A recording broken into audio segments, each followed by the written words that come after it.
1 minute parenting. શું તમારું બાળક કોઈ પણ મુશ્કેલ પરિસ્થિતિમાં ઇઝીલી ગીવ અપ કરી દે છે?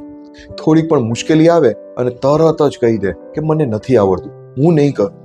તમે કરી દેખાડો અને તમે પણ કહો છો કે શું યાર, આટલું ઇઝી તો છે, તું આટલું બધું માનસિક રીતે નબળું કેમ છે? થોડીક તો ફાઇટ લે, ચેલેન્જ એક્સેપ્ટ કર. પણ એક સવાલ હું તમને કરું, શું તેને સ્ટ્રગલ હેન્ડલ કરતા નાનપણથી જ શીખવાડવામાં આવ્યું છે? ન્યુરોસાયન્સ કહે છે કે જ્યારે બાળક ચેલેન્જ ફેસ કરે છે ને, ત્યારે તેનું બ્રેન નવા ન્યુરલ કનેક્શન બનાવતું હોય છે. એટલે struggle is equal to growth.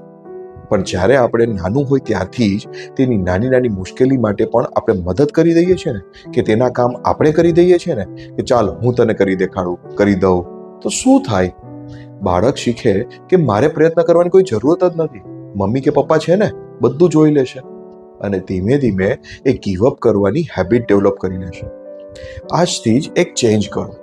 તરત જ હેલ્પ ન કરો, થોડું ગાઈડ કરો, એન્કરેજ કરો, પડવા દો, હારવા દો, થાકવા પણ દો.